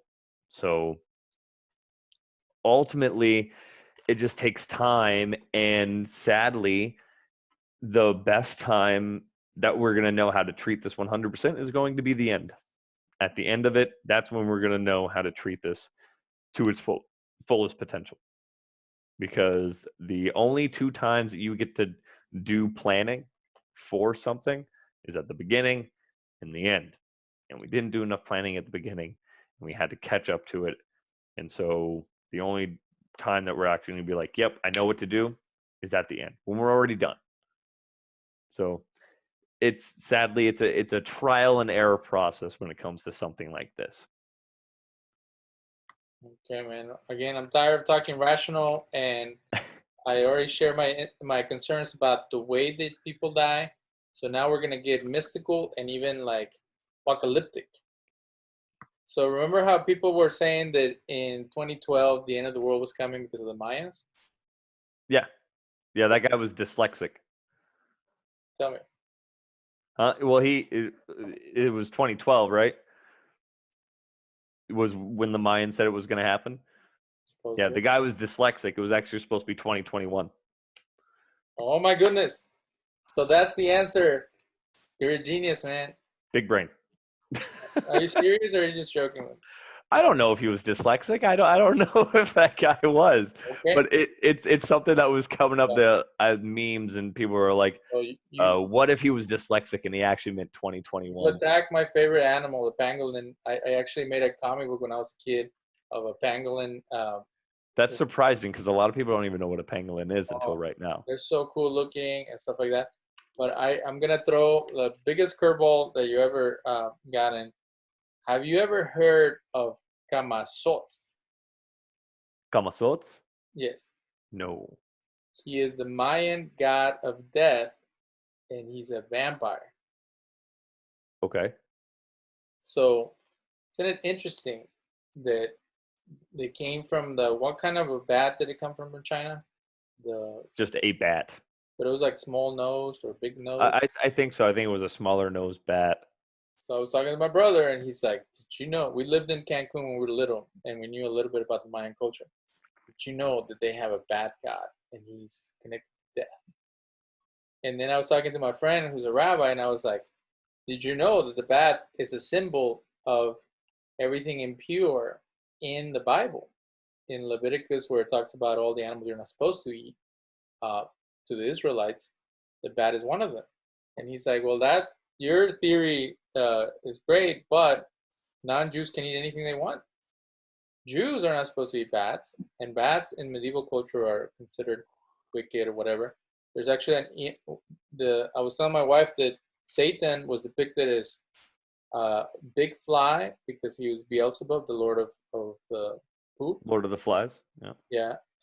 He was depicted as a goat, or he was depicted as a bat. So sometimes he's like morphed into a bunch of them. So when you see those paintings of demons in hell, they always have a winged one. So it's just very strange. I know that it's stupid and it doesn't make any sense. Well, I mean, nothing seems out of the realm, especially when you start putting mythology and lore and different religion into it. Things add up together, and it's kind of iffy when it comes about it, right? Like, that say the guy was dyslexic. It was supposed to be 2021. Mayan bat god. It came from bats, the pangolins. Penguins have nothing to do with the Mayans, but you never know, right? So we like to debunk conspiracies in the show, so don't even go there. But there is a thing, like, people have to think about religious anthropology.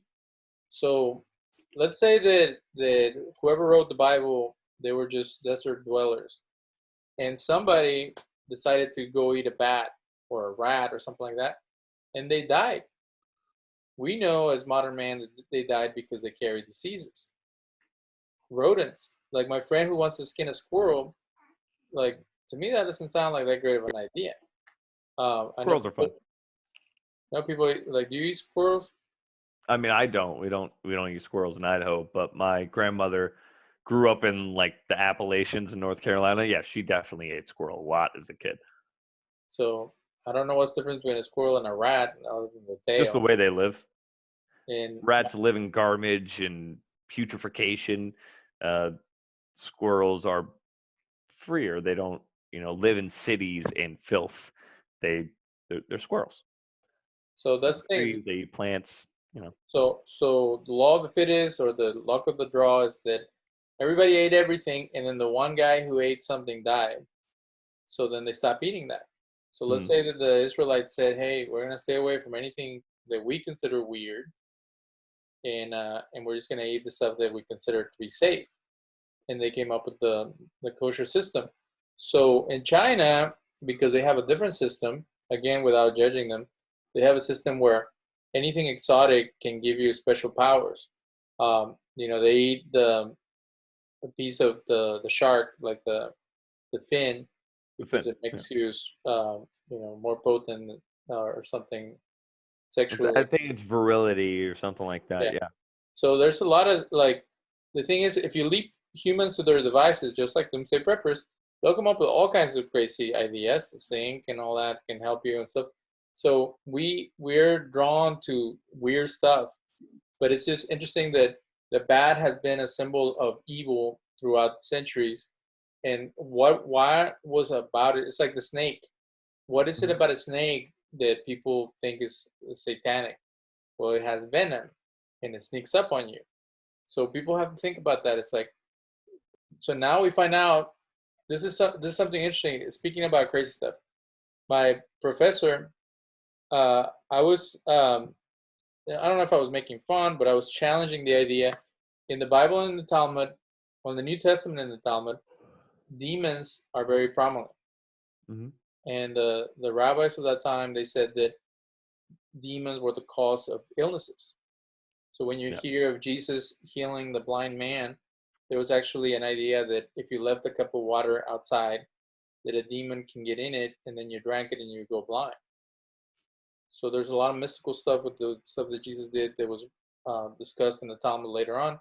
So I was kind of like, what's wrong with these people? Why are they, like, if they had special knowledge from God, why would they assume that everything is demon oriented? And even now as chaplains, if we truly believe in the Talmudic and New Testament tradition, we should always consider the demonic when it comes down to illness, because there's a component of that in the Bible and stuff like that. And Isaiah says that God will keep you away from the pestilence. And in one of the terms, it says that Lilith, who's the demoness of lust, that he would keep you away from her, and the people in the Dead Sea community would use these incantations to keep the demons away and stuff like that. So why would they come up with something? It sounds silly. And then he said, well, you might think you're a genius and a modern man who can make sense of it all. But back then, germs, viruses, bacteria were the unseen. And people got sick by unseen forces. So why couldn't those unseen forces be the demons? So we're dealing with the demon of COVID-19. It's an invisible enemy. It catches you when you least expect it. It can possess anybody. And then it takes the healers, either spiritual or medicinal healers, to bring someone back to their true self. So isn't that interesting? Like, Jesus was seen as a healer, and some people say, it says that he used mud with spit to put on people's eyes, and I've heard of people say that he used herbs. I've never seen that in the New Testament. But this idea that the knowledge that we have gives us the ability to overcome these demons, and God is in the midst of it, and spirituality. but there has to be also in the Old Testament, they use this protocol where if someone got leprosy, or it's really a spiritual illness that would cause a rash, they would send them off to camp, and whenever they got better, the priest would bring them back. So it was almost like a quarantine. Have you ever thought about all these things, that in the midst of mystical and religious stuff, there's still a sense of medicine and healing as a very important component? So there's always been kind of a sense of understanding things that we don't understand, right? And within that, sometimes they end up kind of being almost advanced in their space of time, and then we kind of dig deeper as we go, and it makes deeper sense. Like you were saying, you know, they thought these illnesses were caused by demons because they didn't understand the concept of viruses and germs, but they would still distance people because they believed that demons could jump from one person to another, and by distancing them, then they would get better, and they would just think that the demon would go away.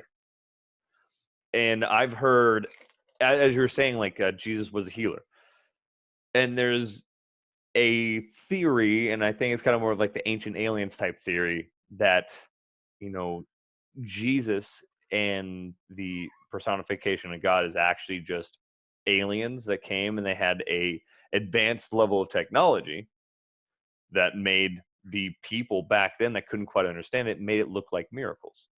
So they're like, what if he was an action alien? And not saying it makes sense, and that's what I'm like tracking with in my belief, but we wouldn't know if it wasn't, because if back then, you got to think, if I showed up, if a modern magician, David Copperfield, was sent back then, it would look like magic to them. And so if you took a modern physician, a very well-trained physician, and put him back in those times, he could make very common things back then that would just be a point of death. If someone got an infected wound, they're like, that dude's going to die now. That's just how it's going to happen. And then you give them a shot of penicillin, they're going to think it was a miracle. So there's that one too. Like you're saying with the demons, this was the demon of COVID-19. There's that different concept of it. But it's weird how, it's not necessarily weird, it's different how we can almost piece it together without knowing the true science of it all. Just kind of like a rough belief system almost. Well, let me throw another medical curveball at you, and this one is actually very important. What is the most offensive passage in the New Testament? And it's not about the Jews or the devil. It's something that happens that it actually brought about a lot of pain and a lot of suffering for a lot of people in the life of Jesus. Oh, in my opinion, what would it be? No, like overall, like it's gonna blow you away when you find out, but just guess. I mean, so you said New Testament, right? Yes. Well, I don't know much that would be in the New Testament. I know there's a lot of like medical fallacies, not fallacies, but things that there's no need to follow now in the Old Testament. The blends of cottons and fabrics, and the certain foods that we eat, and there's those things. Hey, you're talking to a Jew, so let's not even go there. But, oh yeah, it's a whole other thing, right? I'm not trying to offend Christians with this, but just to get to it, there's a passage where somebody is called an epileptic, or you can see that he wasn't epileptic, and he's considered to be demon possessed. They say that there was somebody who was shaking uncontrollably, and he was throwing himself into the fire or something like that. And then Jesus shows up as a hero, and he's like, your sins are forgiven or something. And suddenly he's fine. Well, in medieval times, they thought that epileptic people and other people with mental health problems were demon possessed. And just like witches and people like that, like they were like tortured, they did all kinds of weird stuff to them because of this assumption that they had a demon. And you can blame it on Jewish mysticism of that time. They connected everything to a demon. So I just think that that's the problem, again, with interpreting the Bible or taking words and translating them to a different language. Maybe he wasn't an epileptic. He was someone who was convulsing because of the demon. But I'm just seeing like how something like that could be, people run with it. So there was a case in New Zealand, and they have their own demonology in New Zealand from the Aborigines, where they actually killed someone because they thought she was demon possessed and she was actually sick. And there's been other cases like that, like they think it's demon possession and they're actually having mental health issues. So I just so again, what we're trying to express on the show is that we have to be very cautious. We have to be very like our mind has to be clear, and we have to work as a team to make sense of all these issues. You know, comedians, and we share it on the show, we joke about someone drinking bleach and stuff like that. That is horrendous. That someone be that desperate or that uninformed or misinformed, they would do something like that and it could kill them. We want to stay sober-minded, and we want to give each other support and good tips. But when I did the show about the conspiracy theories about coronavirus, I didn't know how to title it or how to describe it. And I said, the only thing I can say is listen to your doctors and go to the CDC website. And even if you hate the medical system and what they're done with it, whatever, the safest thing to do is to listen to the experts. So we want to share that we can joke about it, we can like look for issues, stuff like that. But when it's all said and done, people's lives are at stake, and all we can do is work together to overcome this. So I've been fighting the whole thing, staying home. I think it can be disastrous for the economy, and it can drive people crazy being cooped up at their house. But there's also a lot of positive things that can come from people living a more simple life and having a more secluded lifestyle. There's some people that like to be secluded. I like to be out and about, but we have to be willing to sacrifice something to bring down this illness. And hopefully, like I said, they change the theories and the different ideas change every day. We can't get so frustrated and saying, whatever, I don't care anymore. I'm just going to do what I want, and then be the one who ends up paying for it. So we want everybody to like I said, work together, and we hopefully we can all figure out how to get through this. Any last thoughts, Cody? No, I agree. The biggest thing, and my own episode that I did, so on the other podcast, into it, right? And when we say listen to the expert, not the doctor that they pulled in on, not that the health correspondent on CNN. Those aren't the experts to listen to. They could be informed, just like myself. I try to be informed and basically listen to those people to spark something in your mind that you're like, okay, this seems like it makes sense. Should I follow it? And then look it up. And don't see something on Facebook and be like, oh, will drinking water do this? Like, no, go to the CDC, Mayo Clinic, some sort of college. Those are the sources of information that you need to try to find. Not Cody, your friend Becky who lives down the street on book. You're breaking up really bad, so it seems like the powers that be don't want you to spread good information. They want us to talk about so we can't even see you. Like you're like blurry, and like every other word is coming through. So if you could repeat, don't listen to Facebook, don't listen to the correspondent from Fox News or CNN. Listen to the experts. What makes someone an expert that we can put our faith in them in this difficult time? So someone who an expert is in a topic is someone who has had a amount of experience in research in that field of study, or that gives them that expert level. So, myself, I would consider myself an expert in trauma medicine because I've spent the past 8 years studying medicine, practicing trauma medicine, and teaching it. So when it comes to different tests, gunshot wounds and arterial bleeds, I would consider effort because people come up with new things every day. It's the same stuff. So, Doctor is primarily, but this is the leading world expert on uh, infectious diseases. There's another person that Joe Rogan had on his podcast. I can't remember his name, but I listened to the interview, and Very he is popular. another person been deeply with not only this, but disease outbreaks since the 80s. And so those people, those are the ones, the leader of the WHO. This man is a medical doctor. Goes to your dermatologist. He may be a dermatologist. He is a doctor, which means he and research them well. So he probably honestly knows what he's talking about. Who I listen from a scientist. Does that have anything to do with infectious disease? No. But if you science will research critical information. So a lot of it from and sparked my mind to start researching it.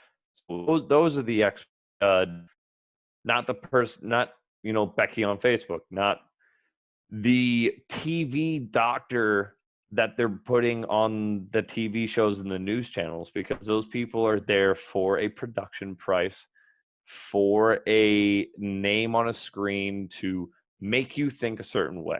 WHO and the CDC, so probably a good thing to listen to those.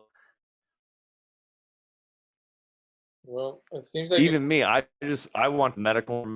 Also, if you know my name and face and you go and listen to my podcast, cool. Like there's a subtle selfish reason in there. I want you all to listen and know this information and see me as well. Those people on the CDC and WHO, they do this because they're meant to stop disease. seems like your computer has the coronavirus. We can't understand what you're saying. So I'm just going on these really big rants, and it's just spotty. you're like Mario Brothers, like you're just so you mentioned Michael Osterholm, one of the experts featured on a different show. You Yes. mentioned the heads of the CDC, people who keep talking about the lady Becky. Do you know a Becky that on Facebook that keeps giving you bad information? I mean, I know several. We could cover and Carol, whatever that name would be. What?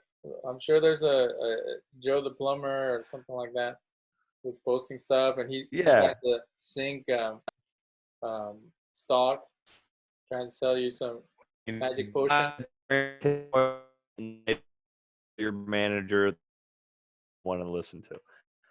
So, well, thank you again for being on the show. It's always great to have you. Again, you give me faith in humanity in this crazy time, and I'm speechless because now it's coming to the point where it's affecting people that we know, and that is the biggest heartbreak. And you want to ask someone, how did you get it, or how did your loved one get it, and why is it like we always want to know so we can stay away from it or not do the same thing. But now it pretty much is not in the air, but it is in the air in the sense of it's easily transmittable and it could catch you at any point. So so it's very scary, and we can't take that away from people that this is a scary time. So again, speaking in the spiritual, we have to come together. We have to love one another, and suffer with those who are suffering, cry and grieve with them, and also do not despair. Give each other hope, because the world. I tell people when they act like, "Oh, I'm just gonna stay home," it's like, well, the world's still turning. There's people who are forced to go outside for different reasons, or they're essential personnel in the sense of like, without them you wouldn't get water, electricity, food. So we all have to pitch in to make sure that those people are healthy and safe. And the only thing that I've seen that people who are staying home could do is make those masks, handmade masks. Some people say that those are not even that good, but at least they keep you from passing on your germs to others. The final thing, do you think anything like active, hands-on that people could do to help um, people who are in the front lines of this illness? Things that could help the people on the front lines. Yes. Other than get out of the Just way and stop pestering people. yeah, just let people do their work. Let them do what they need to do. Be safe. Just be smart. I've seen a lot of people trying to go out and they're wearing a snorkel. I saw a picture of a dude in Walmart wearing a snorkel and goggles, like trying to not catch it. That's not even how science works. But and and you're right, like homemade masks, they just keep you from spreading it out. It doesn't keep it from coming in because the particles and the droplets, the way they work, N95 is kind of the only thing that and higher is what really particulates that. But just get out of people's way, let them do what they need to do, and only do the essential bits you need to do. The bare minimum. Stay at home if you can. If you can't, and you're essential personnel, do your job, and then get home and stay clean. Wash your hands. Don't go making out with COVID patients. Wash your clothes. Don't be touching things as you can see while watching the show. But I also habitually wash my hands while I'm sitting in my house. Not too concerned. But as soon as I walk in my house, I wash my hands. When I'm at work, since I touch my face a lot, I'm continuously washing my hands. As soon as I touch something, I wash my hand. I open things with my butt so I don't have to eat.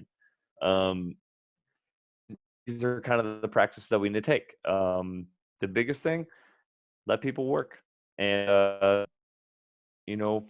if you have a faith, fall on your faith. Give people prayer. Give people hope. Don't be down. This is the end of the world. It's not. So a little rough at first, but we'll be. Okay, last question. I'm serious this time.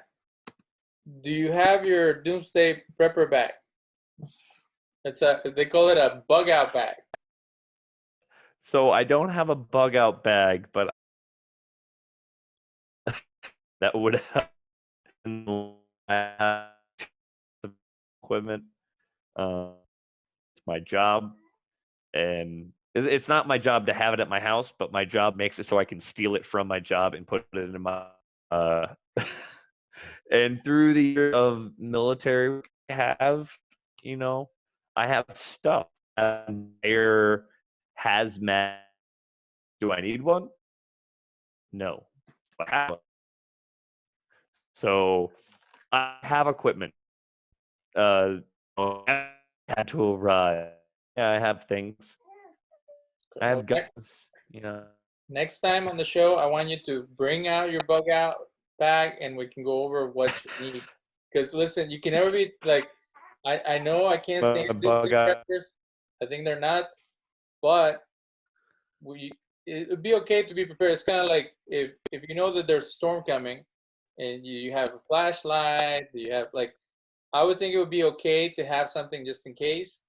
And a friend went and bought these. They have these things at Walmart. They used to have where you buy enough food that lasts you 15 years. And I'm like, possibly. MREs are always great when you're doing that stuff. And there's a difference between having a bug out bag and having a doomsday prep. Doomsday preppers will pack an ungodly amount of things and store it, have a bunker. Having a bug out bag is kind of an actual responsible thing to have. A medical bag and equipment to leave the house, because you never know, how many people wish they would have had something like that when a riot broke out in their town and people were breaking in and lighting things on fire. Or if there was a natural disaster and you have to go, you grab the bag. You don't have to worry about packing stuff. So It's actually not a bad idea to have a bug out bag. Just don't like try to build a compound in your backyard. That might be a little much.